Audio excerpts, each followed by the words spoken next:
नमस्ते, जय महाराष्ट्र। मेरा नाम नंदिता खान है और मैं ऑल इंडिया ह्यूमन राइट्स की डिप्यूटी डायरेक्टर हूँ। मेरा एनजीओ है सृष्टि सामाजिक सेवा संस्था, उसकी फाउंडर हूँ मैं।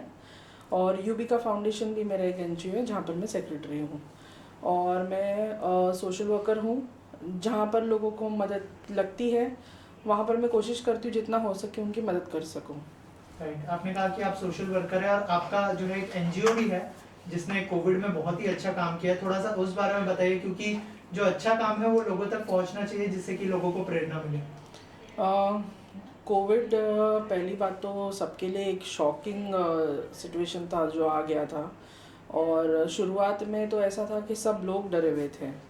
इनफैक्ट मतलब क्योंकि मैं खुद भी एक ह्यूमन बीइंग हूँ, तो उस वक्त थोड़ा सा डर हमारे मन में भी बैठ गया था कि कहीं ऐसा तो नहीं है कि ये इस वक्त हमारा जो है वो ये आखिरी साल है।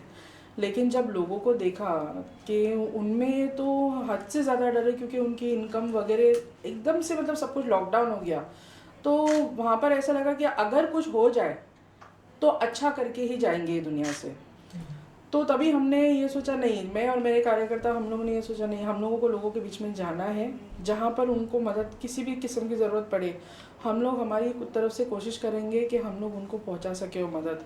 ख़ास करके उस वक्त रेशन, फूड सप्लाइज़, फिर कुछ लोगों को उस वक्त तो ऐसा था कि हॉस्पिटल में एडमिशन वो बहुत ज़रूरी था, क्योंकि लोग क्रिटिकल हो जा रहे थे, अचानक से सांस लेने में तकलीफ़ हो रही थी, बुखार आ रहा था, सर्दी खांसी था।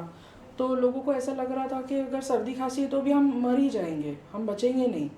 तो उनको बाद में धीरे धीरे हमें भी रियलाइज़ हुआ प्रॉपर एजुकेशन से, डॉक्टर्स से मिलने के बाद कि नहीं, मतलब डायरेक्ट ऐसे कुछ होने वाला नहीं है, हम लोग को प्रिकॉशंस लें। तो लोगों को जाके पहले हमने समझाया कि डरो मत, घबराओ मत। फिर उनका जो हॉस्पिटल एडमिशन वगैरह उसमें हमने हेल्प किया, उनको एडमिशन दिलवाया हॉस्पिटल में, हो सके जितना डॉक्टरों को समझाया कि बेड जैसे ही खाली होता है प्लीज़ हमारे पेशेंट को कंसिडर कीजिए, ये गरीब लोग हैं, अफोर्डेबल उनका जो ट्रीटमेंट है अफोर्डेबल नहीं है। फिर कुछ जगह पे ऐसा हुआ कि लोगों के बिल्स एकदम हाई हो गए, क्योंकि आप रियलाइज़ किए होंगे बहुत लोगों को उस वक्त वेंटिलेटर पे रखा गया, ऑक्सीजन पे रखा गया, तो वेंटिलेटर का खर्चा पर डे के हिसाब से बहुत हो जाता है। तो हमने वहाँ पर हमारे एनजीओ की तरफ से उनको कंसेशन दिलवाया, जहाँ वो भर सके उतना हमने भरवाया। कुछ लोगों को फ्री में भी, मतलब यहाँ तक कि उनका माफ़ करवाया जो बिल, वो भी कराया हम लोगों ने। राइट, ऑल्सो जो है कल आपको इसी अच्छे काम के लिए जो है गवर्नर साहब ने नवाजा है, तो थोड़ा सा उस बारे में बताइए और कितना प्राउड मोमेंट था आपके लिए राजभवन में अवार्ड रिसीव करना।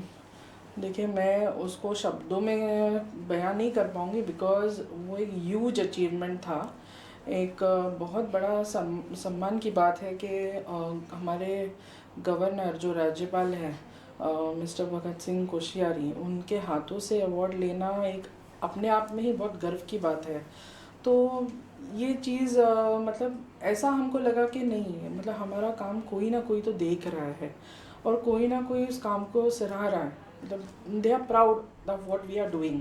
और इसी तरह हमको अगर शाबाशी मिलते जाए, हमारे काम को नज़रअंदाज नहीं किया जा रहा है ऐसा लगे हमको हर बार, तो कौन बैठेगा हाथ बांधे, लोगों को कौन हेल्प नहीं करना चाहेगा।